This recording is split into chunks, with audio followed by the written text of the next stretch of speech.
قوم کی بچیاں ناچ گانے کو اپنا شعار اور شوق بنا لیں، ان کی نسل سے اب خالد بن ولید نہیں پیدا ہو سکتے، ناچنے والے ہی پیدا ہوں گے، محمد بن قاسم نہیں پیدا ہو سکتے، طارق بن زیاد نہیں پیدا ہو سکتے۔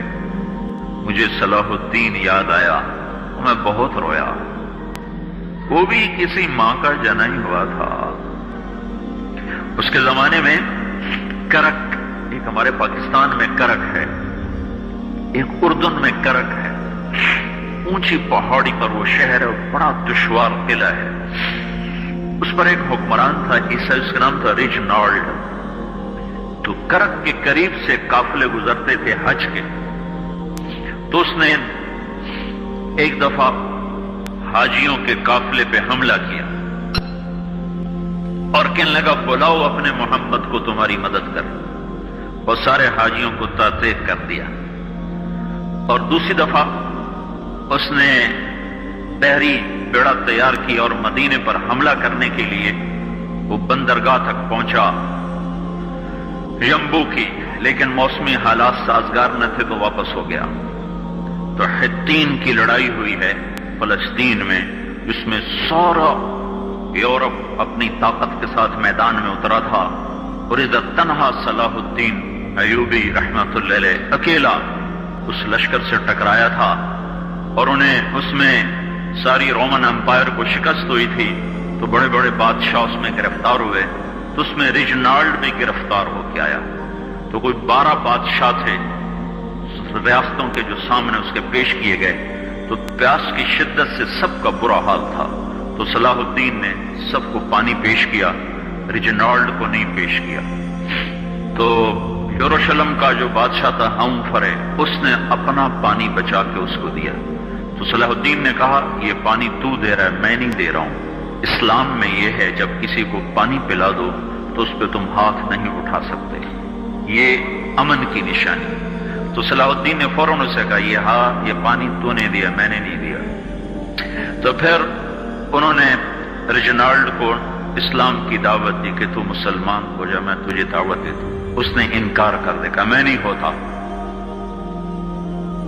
تو انہوں نے کہا میں نے تیرے قتل کی 2 دفعہ قسم کھائی تھی، ایک جب تو مدینے پہ حملہ آور ہوا تھا تو میں نے قسم کھائی تھی میں تجھے اپنے ہاتھوں سے قتل کروں گا، اور دوسری دفعہ جب تم نے حاجیوں پہ حملہ کر کے کہا تھا بلاؤ محمد کو، تو میں نے قسم کھائی تھی کہ مجھے اللہ نے موقع دیا تو میں اپنے ہاتھ سے تیری گردن اڑاؤں گا۔ آج محمد کا ادنا غلام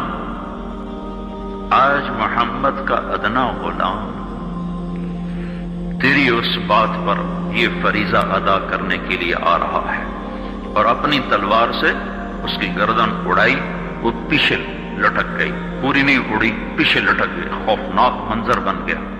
تو سارے بادشاہوں پہ کب کبھی طاری ہو۔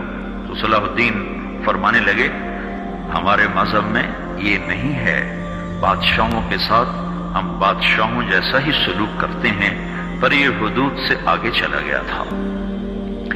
اب مجھے یہ قصہ بھولا ہوا تھا، مجھے انہی حادثوں میں، انہی ہنگاموں میں وہ یاد آیا، تو بعد تنہائیوں میں بیٹھ کے بے بسی کے آنسو بہہ جاتے ہیں، اور اس کے سوا کوئی چارہ نہیں ہے۔ ہماری ساری نسل موسیقی میں ڈوب چکی ہے، جو بدن سرتال پہ تھرکتے ہوں، جو بدن موسیقی کے اوپر ہلتے ہوں، رقص میں آتے ہوں، ان پہ کانٹے ہی اگیں گے، ان پہ صلاح الدین کا پھول نہیں اگ سکتا، ان میں محمد بن قاسم کے پھول نہیں اگ سکتے۔ بانجھ ہو گئی ہے ہماری نسل، اور یہ یورپ کا سحر ہے جو چل گیا ہے، ہماری بے بسی ہے، ہماری بے بسی ہے۔ میں تو بس منت ہی کروں گا اپنے آپ کو پہچانوں، اپنی ہستی حیثیت کو پہچانوں، اپنی نسبت بدلو۔